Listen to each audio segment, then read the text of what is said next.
Bakit si Marcoleta ang ikukulong, kayo ang mandarambong?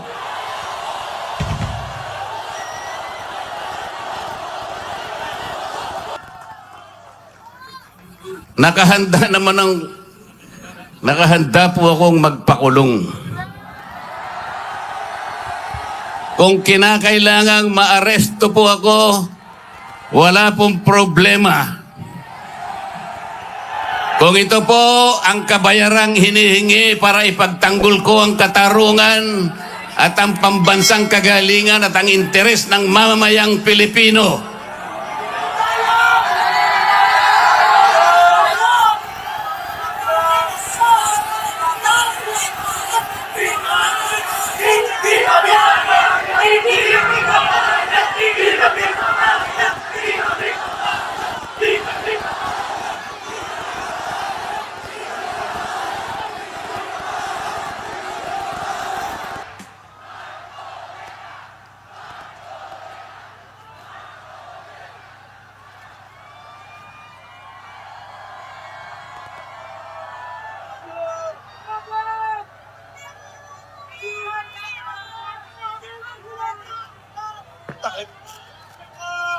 magandang gabi po sa ating lahat.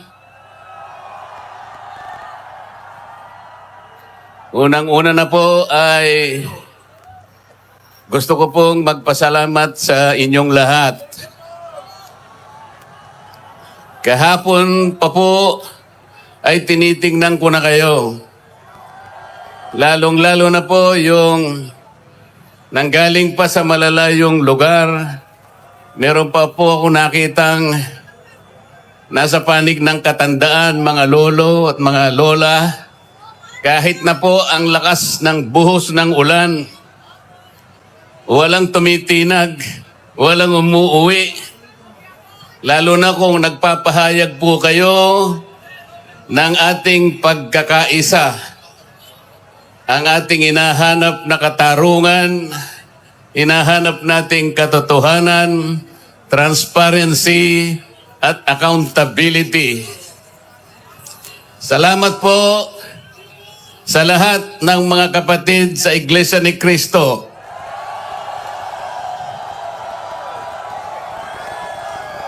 Salamat din po sa mga hindi kapatid ngunit nakikisang-ayon at sumusuporta sa pagkakaisa natin sa gabing ito.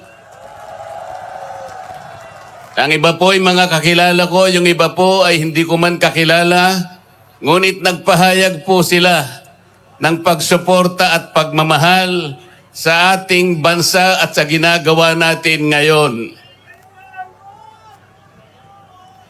Hindi na nga po sana ako pupunta dito. Kasi baka akalain po nung iba, ako pa po yung nag-i-instigate, hindi po. Ang palagi ko pong ginagawa, kagaya ng palagi kong sinasabi, ay kailangan maipakita natin kung ano ang tunay at tapat na paglilingkod ng isang public servant sa pamahalaan.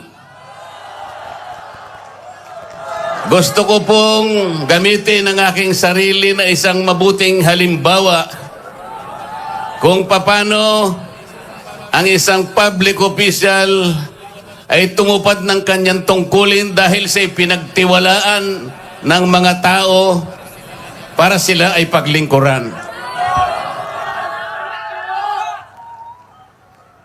Hindi ko po alam kung paano ko kayo pasasalamatan sa tuwing nababanggit ang aking pangalan na sinusuportahan po ninyo ang aking ginagawa para sa ating bansa.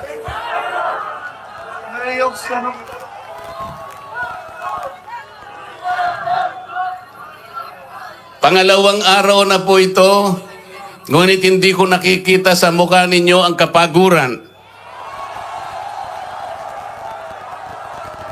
Hindi ko po alam kung paano ako magpapasalamat sa inyo. Kung magagawa ko lang, napuntahan ko kayong isa-isa para yakapin ko kayo. Gagawin ko po.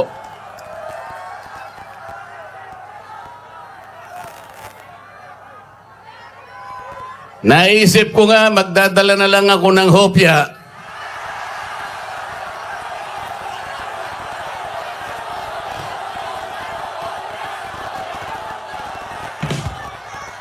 Pero nung makita ko po na napakarami ninyo, kahit 30 pabrika ng hopya, hindi magkakasa sa inyo.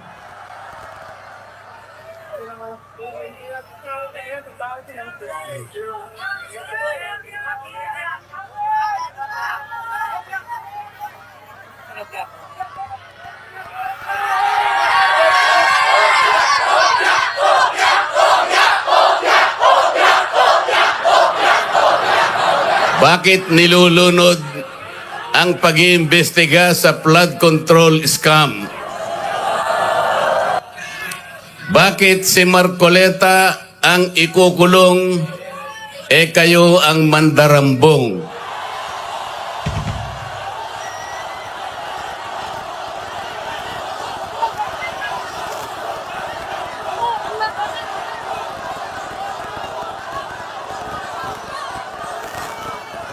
Meron po akong babasahin sa inyo. Alam nyo na po ito, pero kailangan pong alam ko uli sa inyo para maitatak po sa ating puso.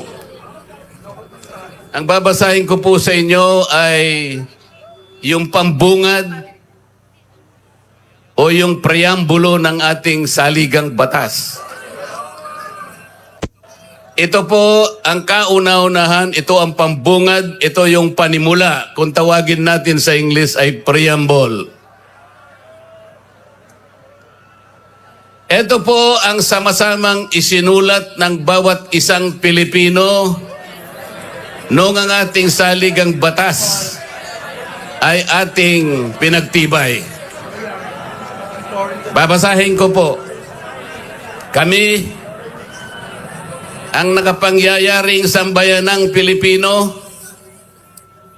na humihingi ng tulong sa makapangyarihang Diyos upang bumuo ng isang makatarungan at makataong lipunan at magtatag ng isang pamahalaan nakakatawan sa aming mga mithiin at mga lunggatiin, magtataguyod ng kabutihan sa bawat isa, mangangalaga at magpapaunlad ng aming kamanahan at titiyak para sa aming sarili at sa angkanang susunod ng mga biyaya ng kalayaan at demokrasya sa ilalim ng pananaig ng batas at ng pamahalaang puspos ng katotohanan, katarungan, kalayaan, pag-ibig, pagkakapantay-pantay at kapayapaan ay naglalagda at naghahayag ng konstitusyong ito.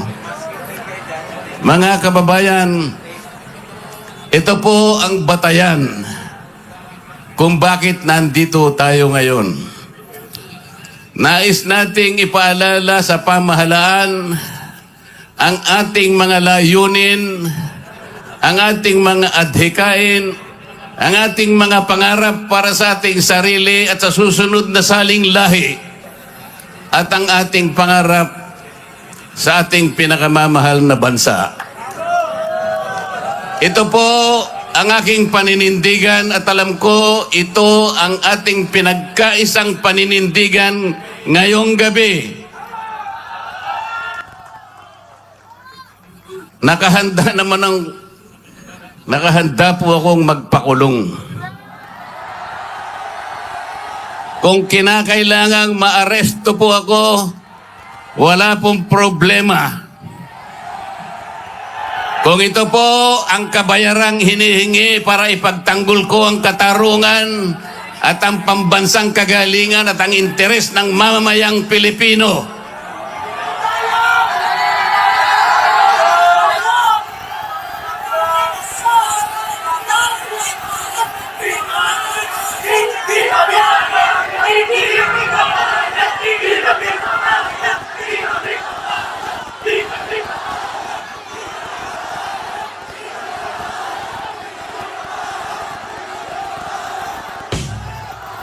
sana man lang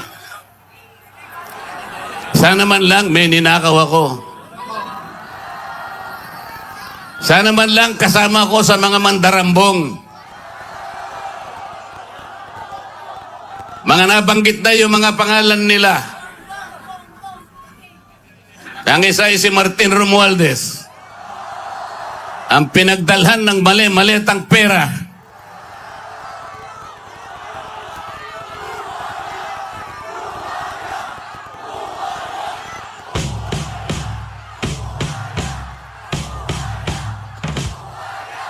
Ako po ang ibinibintang nila sa akin ay salaping pantulong para sa kampanya para ako ay manalong isang senador.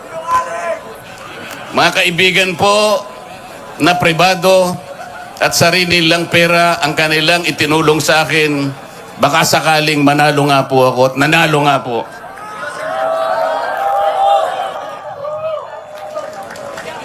Hindi ko na po ipaliliwanag ang technicality kung paano nila inimbento ang isang gawa-gawang asunto laban sa akin. Tingnan po ninyo kung sino pa yung nagtatanggol at tumutulong para sa ganon, matukoy natin kung sino ang may kagagawan ng pinakamalawak, pinakagarapal na pandarambong sa kabambayan. Siya pa ang inaasunto at siya pa ang pinagbabalakang arestuhin. Hindi ba katungkulan ng ombudsman ang sila ang humanap, umusig at parusahan ang lahat ng may kagagawan nito? Bakit ang ombudsman ang nagagalit sa akin? Hindi ba dapat tulungan pa nila ako? Sapagkat iisa ang layunin namin. Ginawa po nilang politika ang lahat ng ito. Ang mga asunto po na sinampa laban sa akin ay nagsasaysay ng kwarta. Pero hindi nagbabanggit ng korupsyon. Nagsasaysay ng halaga, ngunit hindi binabanggit ang ill-gotten wealth. Ipinipilit na iugnay ang public office, ngunit walang binabanggit na abuse of public office. Naglulubid ng mga chismis, ngunit walang ebidensya. Naglulubid ng naratibong pampolitika, ngunit walang binabanggit na elemento o sangkap sa mga krimen na kanilang gawa-gawa. Yun po ang nakapagbibigay po ng malaking kalapastanganan sa ilalim po ng mga batas na umiiral sa ating bansa. Hindi ba sinabi natin, bawal ang bend the law?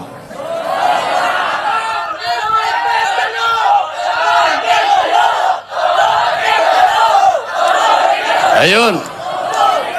Don't bend the law.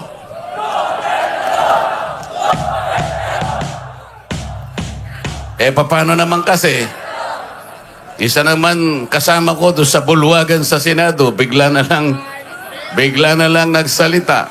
Sometimes you have to bend the law to be able to please the people.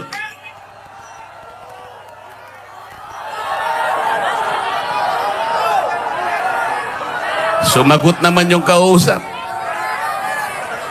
Sumagot yung kausap. Tinanong kasi siya kung tama yung sinasabi.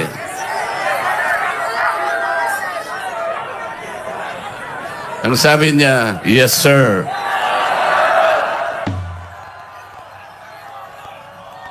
Mga kababayan, uulitin ko po ang aking pagsaludo sa inyo, ang aking paggalang, ang aking pagpapasalamat sa ipinakita ninyong pagsuporta at pagmamahal sa akin at sa mga bagay na ipinaglalaban nating lahat. Ang katarungan, ang katotohanan, ang pananagutan, at ang katarungan. Huwag po tayong mag-iwahiwalay. Ang sabi nga natin, we are one. We are one. We are one. Maraming salamat po sa inyong lahat.